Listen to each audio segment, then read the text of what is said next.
প্রিয় দর্শক, আসসালামু আলাইকুম। আপনারা সবাই কেমন আছেন? আশা করছি আপনারা সবাই ভালো আছেন। আজকে আপনাদের মাঝে আরও একটি নতুন ভিডিও নিয়ে হাজির হয়েছি। আপনারা অবশ্যই এই ভিডিওটি শেষ পর্যন্ত দেখবেন।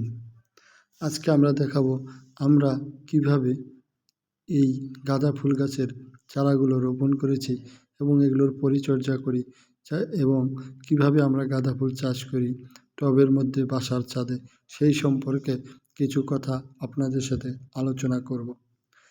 আজকে আপনারা দেখতে পাচ্ছেন এই যে টবের মধ্যে আমরা এই গাঁদা ফুলের চারাগুলো রোপণ করেছিলাম। প্রথমে আমরা যে কাজটি করেছি তা হলো, প্রথমে আমরা নার্সারি থেকে কয়েকটি চারা সংগ্রহ করেছি।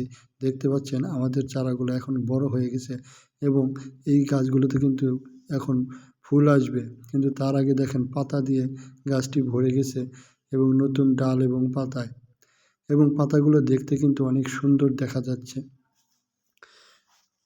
রাতের বেলায় এই সবুজ পাতাগুলো দেখে আমার খুব ভিডিও করতে ইচ্ছে করলো, তাই আপনাদের জন্য একটি ভিডিও তৈরি করলাম।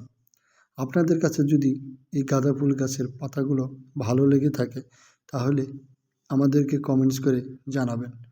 আমরা প্রথমে একটি টব সংগ্রহ করে তার মধ্যে সেখানে মাটি দিয়ে ভরাট করে সেখানে গাঁদা ফুলের এই চারাগুলো রোপণ করেছি এবং গাঁদা ফুলের কিন্তু তেমন কোনো পরিচর্যা করতে হয় না। এই গাঁদা ফুল যখন ফোটে তখন কিন্তু অনেক সুন্দর লাগে দেখতে। চাইলে কিন্তু টব ছাড়া কিন্তু মাটিতেও কিন্তু গাঁদা ফুল গাছ রোপণ করা যায়। চাইলে আপনারাও খুব সহজেই গাঁদা ফুল গাছ রোপণ করতে পারেন আপনাদের বাড়ির আঙিনায়, উঠোনে, যে কোনো জায়গায়। আপনাদের কাছে আজকের এই ভিডিওটি ভালো লেগে থাকলে এই ভিডিওতে একটি লাইক দিয়ে চ্যানেলটি সাবস্ক্রাইব করে দিবেন এবং ভিডিওটি বেশি বেশি শেয়ার করে দিবেন।